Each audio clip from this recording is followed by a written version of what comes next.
오늘도 새날을 주신 하나님께 모든 영광 돌립니다. 주님의 맡긴 사명을 감당하기 위해 이 비천한 종이 오늘도 이 자리에 섰습니다. 새벽 기도 시간 창세기 13장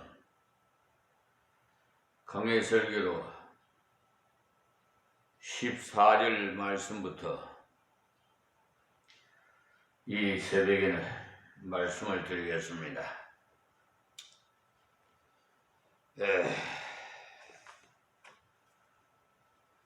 롯이 아브람을 떠난 후에 여호와께서 아브람에게 이르시되 너는 눈을 들어 너 있는 곳에서 동서남북을 바라보라. 아멘. 지난 시간에는 13절까지 말씀을 드렸는데요. 우리가 이 땅에 사는 동안 직업을 선택할 때나 거주지를 선택할 때나 결혼의 상대자를 선택할 때 많은 선택의 기회가 있어요. 그럴 때마다 하나님의 뜻과 약속을 따라 선택할 것이냐 아니면 육신의 표준으로 선택할 것이냐. 선택의 기로에 놓였을 때마다 아브라함을 생각해야 되겠습니다. 그 말은 하나님께 물어보라는 거예요. 기도해서 하나님께 기도하고 오늘도 하루 시작하면 하나님께서 모든 행사 행로를 친히 주장해 주십니다. 잠자리에 들 때도 하나님께 감사 기도하면서 잠드시기 바랍니다. 어떤 분은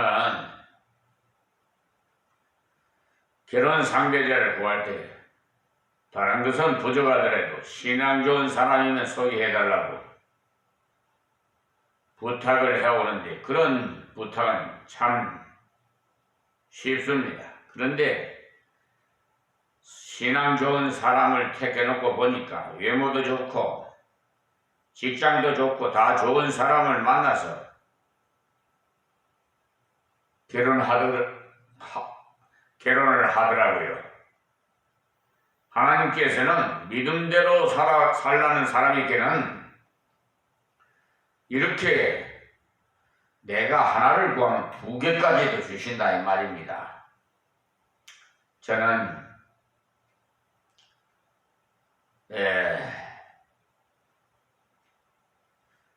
참으로 지난 일을 돌아보면 하나님 앞에 불신한 것이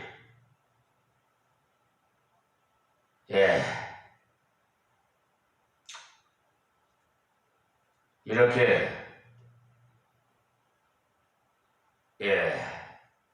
단신으로 목회를 하게 되는 것 같습니다. 사모 없이 말이에요. 왜냐하면 하나님께 물어보고 결혼 상대자를 구해야 되는데 그냥 제가 잘못했어요. 그래서 결국은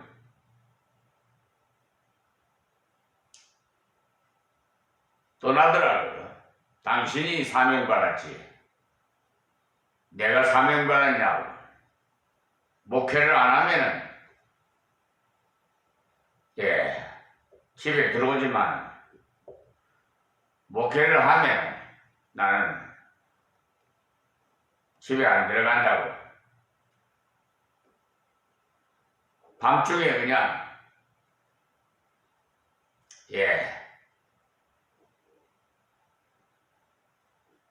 어떻게 딸을 불러가지고 나가서 그 길로 그냥 오연 30여 년이 지났습니다. 아브라함은 믿음으로 모든 것을 다 양보한, 자기가 살고 있는 그곳에 가난한 사람도 살고 있었기 때문에 믿지 않은 사람들이 보고 있는 데서 싸워서는 안 된다는 것을 알았기 때문에 하나님의 뜻 순종하는 것을 제일 목표로 삼았어. 그래서 전부를 포기했어요. 자기가 숙부라는 것과 또 롯을 데리고 왔다는 것, 즉 선택의 우선권이 자기에게 있지만 다 포기하고 롯에게 먼저 선택하도록 했지요.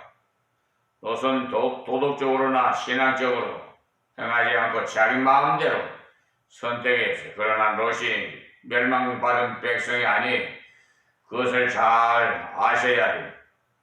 베드로후서 2장 7절에 보면 의인 롯이라고 되어 있어요.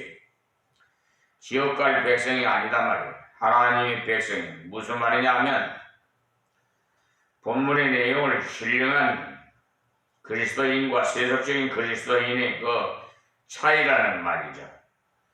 아브라함은 신령한 그리스도인이라서 하나님의 뜻을 따라서 걸어가는 그리스도인이었습니다.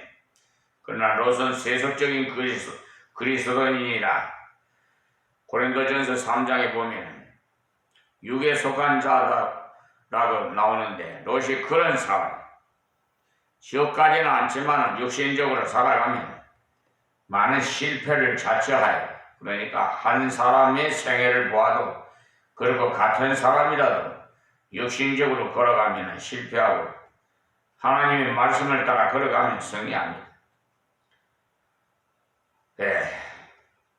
본문 말씀에 롯이 아브라함을 떠난 후에 여호와께서 아브라함에게 이르시되 했는데 롯이 떠나가 버렸기 때문에 아브라함은 육신적으로 대단히 허전한 상태지요. 혈육이라고는 단지 둘이 왔는데 롯과 헤어졌으니까 대단히 허전하지요. 그러나 이것은 사실 하나님 말씀에 대한 철저한 순종입니다. 창세기 12장 1절이 본토 친척 아버지 집을 떠나라고 말씀하셨잖아요. 하나님께서는 온전히 인간적인 것은 떠나라고 하셨는데 롯이 따라왔기 때문에 어찌할 수 없었는데 떠나보냄으로써 하나님과만 교통하게 했습니다. 지난번에도 말씀드렸습니다만 우리의 신앙생활은 조금 외로워야 해요. 육신적으로 좀 외로워야 하나님과 더 깊은 교제를 할 수 있어요. 여기서도 롯이 아브라함을 떠난 후에 여호와께서라고 되어 있지 않습니까? 역시 우리는 인간적인 인간이나 사람이 도움이나 배경이 좀 있다고 생각할 때는 아무래도 기도를 제대로 하지 않아요. 그때는 하나님 전적 의지하는 것을 게을리하게 되기 쉬워요. 아브라함도 롯이 떠나고 나니까 더 간절한 마음이 되고 더 간절한 심령이 되었어요. 그때 여호와께서 이르시되 하시는데 이 말씀은 하나님 쪽에서 교제를 시작합니다. 언제든지 은혜 역사는 인간 쪽에서 시작하는 것이 아니라 하나님 쪽에서 시작하죠. 여기서 아브라함이 철야를 하면서 부르짖었다는 내용은 없어요. 하나님은 아브라함의 형편을 먼저 아신다 이 말이에요. 내 형편과 처지를 하나님 먼저 아세요. 아브라함이 외로움과 허전함을 다 아셨어요. 그래서 너는 눈을 들어 너 있는 곳에서 동서남북을 바라보라. 이 행동은 앞에서 롯이 한 행동 아닙니까? 아브라함이 롯에게 네가 우하면 나는 좌하고 네가 좌하면 내가 우하리라 했을 때 롯이 이해하고는 쭉 살펴보고는 푸른 풀과 물이 넉넉해 보이는 요단들을 택하고 갔지요. 롯은 자기 스스로 세상을 바라보고 자기 스스로 선택을 한 것입니다. 우리가 세상을 바라볼 때도 하나님께서 바라보라 하실 때 바라보면 큰 은혜가 돼요. 인간적으로 생각하면 어떻게 하면 부자가 될까? 어떻게 하면 좀 더 빨리 높아질까? 어떤 눈으로 세상을 바라보면 시험이 들기 쉬워요. 이렇게.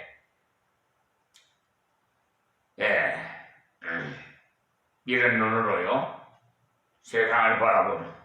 왜냐? 자꾸 지름길이 생각나기 때문에. 돈도 빨리 버는 길이 없을까 해서 부동산 투기에서 갑자기 부자 될 수 없을까? 그런 생각은 자꾸 들고 지워도 빨리 높아지고 싶어가지고 누구를 찾아가서 뇌물을 쓰면은 빨고 하여 시험에 들게 돼. 마귀는 지름길을 참 좋아해. 예수님은 시험할 때도 돌로서 떡 만들어 먹으라고 해. 농사 지으면 힘들 테니까 돌 가지고 떡 만들어 먹으라고 해서 또 성전 꼭대기에서 뛰어내리면은 인기 폭발해서 전도도 잘 될 것이라는 충동질을 했어요. 그런데 그런 것은 전부 지름길 아닙니까? 마귀 사탄들은 그렇게 지름길을 자꾸 인도한단 말입니다. 여러분 자신은 어떤 길을 택하고 가시는지 이 말씀을 실천하는 시간부터 바른 길을 가시기 바랍니다. 그러니까 우리가 세상을 볼 때도 하나님 말씀의 렌즈를 통해서 바라보면 세상을 바르게 바라보기 때문에 오히려 그것이 내게 큰 은혜와 복이 되지만 인간 내 상식과 내 눈으로 세상을 바라보면 시험에 들어가 실패할 수가 있어요. 아브라함은요 하나님께서 동서남북을 바라보라 하셨기 때문에 마음을 활짝 넓혀서 쫙 살펴보세요. 눈을 들어라고 하셨으니까 멀리 넓게 바라보았다는 거죠. 그 때문에 하나님의 말씀의 렌즈를 통해서 보면 바르게 무엇이나 볼 줄 알아서 감사하게 되고 은혜롭게 처리하게 돼요. 여러분은 은혜 많이 받으면 그것이 하나님의 렌즈를 바라보고 저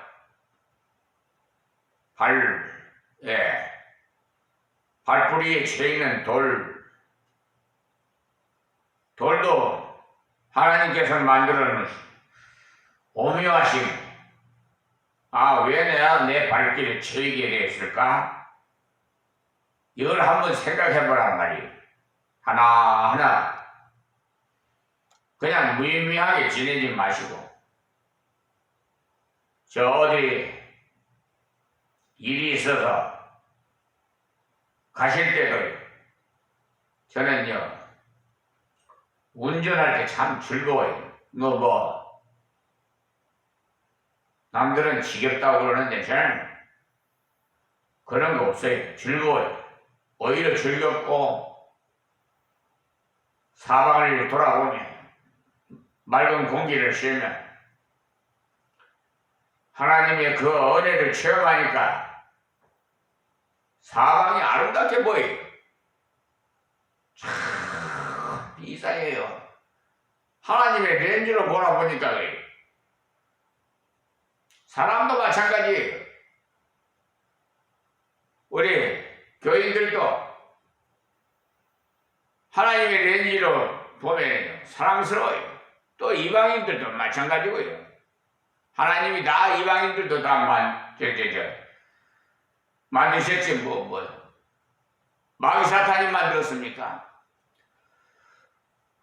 우주 만물을 창조하시고 우리 인간들 만드셨잖아요.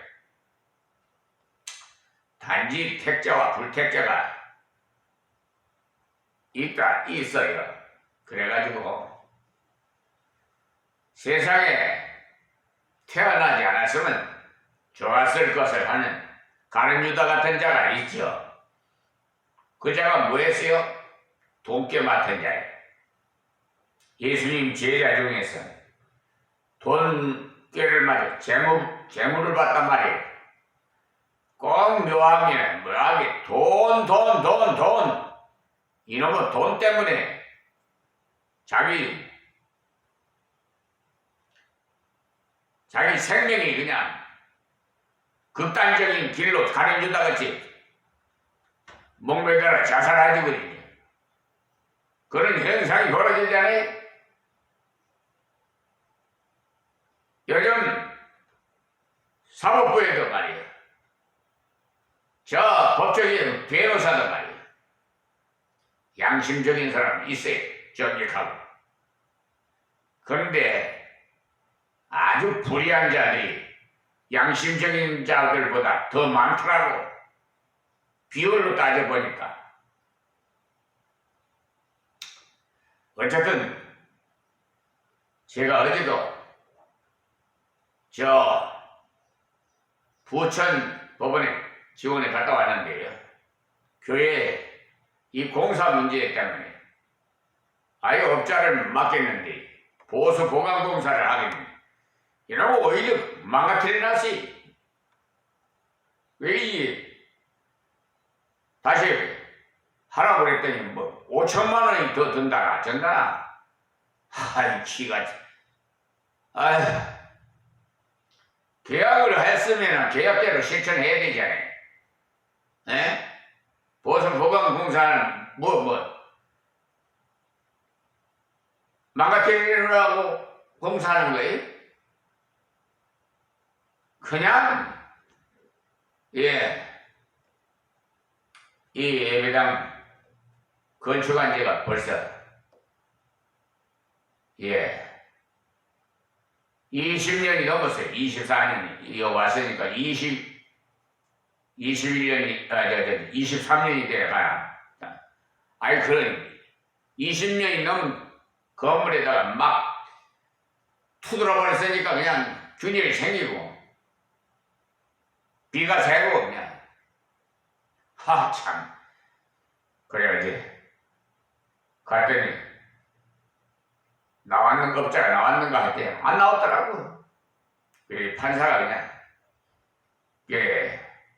여성 판사인데 그냥 변론 딱 종결해버리고 6월달에 선고하겠습니다. 그때는 불편한 제가 그냥 거동하는데 굉장히 불편해요. 방문 요양을 받고 있기 때문에 굉장히 정말 하나님 은혜 아닌가요? 이 자리에도 설 수도 없고 쉬가 없어요. 자꾸 쓰러지고 넘어지고 그냥. 그래서 그냥 허리 수술도 그냥 2번이나 하고. 그런데 참 기적이에요 정말. 어떻게 이렇게 이 담에 설 때는 힘이 그냥 아픈 것이 없고 그냥 나는지 나도 모르겠어요. 하나님이 다 은혜 줍니다. 그래서 우리는 성령 충만해가지고 은혜 생활을 해야 돼. 하나님의 렌즈로 세상을 바라보고 이 세상 사는 동안에 그래서 주님 부르시면 할렐루야 하고 하나님 곁에 가면 되잖아요. 천국으로.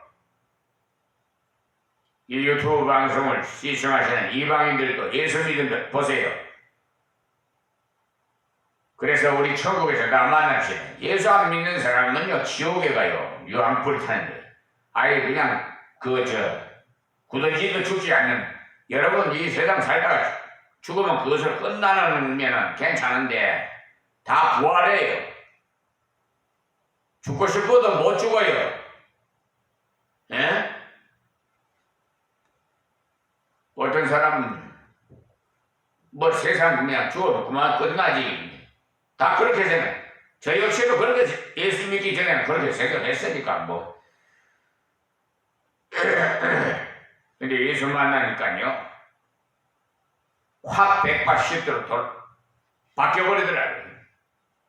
세상 친구들 다 바뀌고. 아브라함이 어떻게 하는 것이 아니라 전부 하나님께서 하시겠다는 말씀이에요. 그 때문에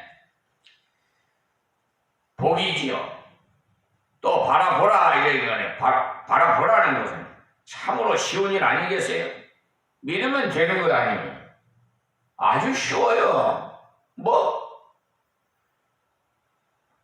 힘든 거 없어요. 자 16절에 네가 네 자손으로 땅에 티끌 같게 하리니 사람이 땅에 티끌을 능히 셀 수 있을진데 네 자손도 세리라. 이건 무슨 말씀이냐면 아브라함에게는 현재 아들도 딸도 없습니다.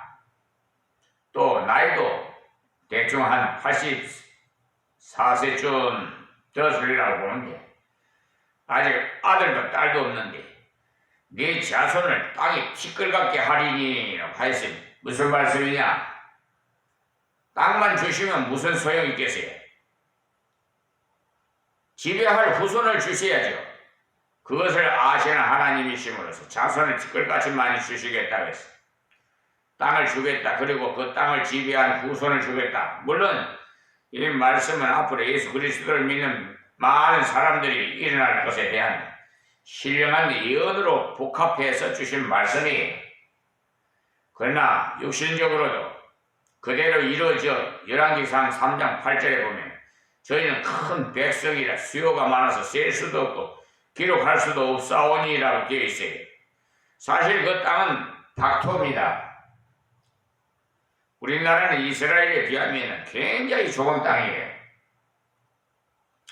제가 뭐 세계 일주는 안 했지만 하나님의 은혜로 미국을 비롯해서 몇 군데 다녀왔습니다. 그런데 우리나라같이 좋은 나라 없어요. 외국에 나가기 전에는요 좋은지 나쁜지도 몰랐는데 외국에 나갔다 오니까 둘러보고 오니까 그것도 그냥 막 관광 갔다 온 것이 아니고 다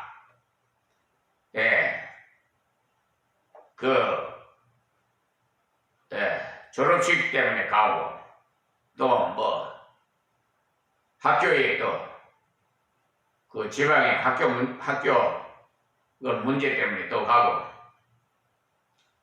뭐 여러 가지 문제 집회로 또 가기도 하고 있는데 어쨌든 참 너무너무 우리나라가 감사해. 살기가 얼마나 좋은지 몰라요. 그래서 여러분들도 형편이 될 때 한번 세계 일주를 한번 해봐요. 할 수 있을 정도로. 성지도 한번 순례해보고요. 참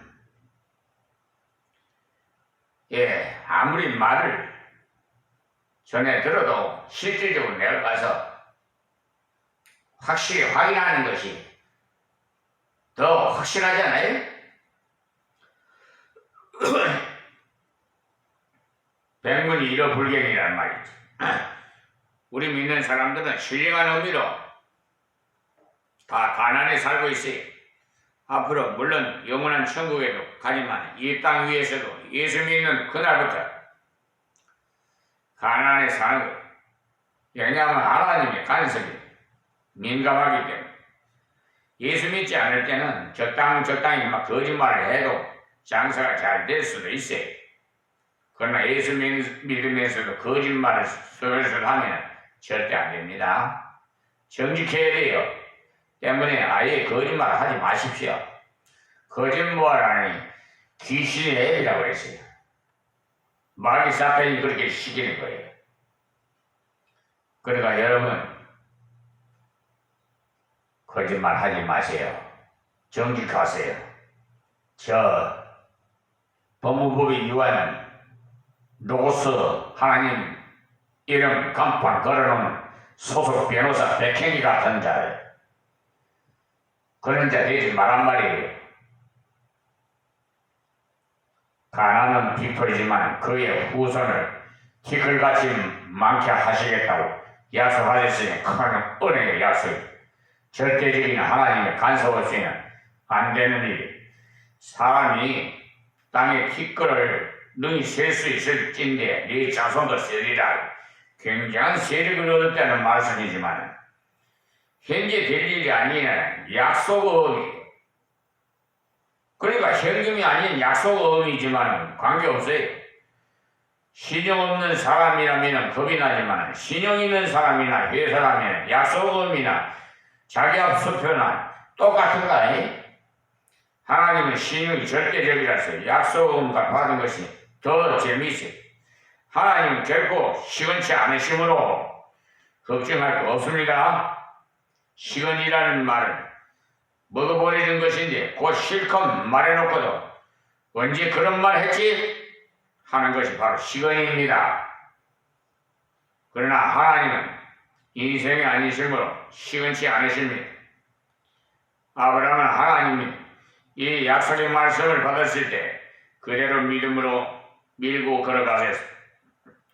갔더니 그대로 다 이루어졌어요. 그렇다고 해서 한꺼번에 왕창 이루어지는 것은 아닙니다. 한꺼번에 자녀가 다 태어나서 티끌같이 많아지면 어떻게 되겠어요? 감당 못하죠. 점점 번성을 하도록 하시는 거지.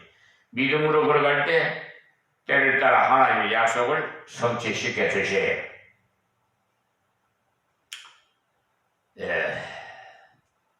다음 17절에 너는 일어나 그 땅을 종과 행으로 함하여 보라.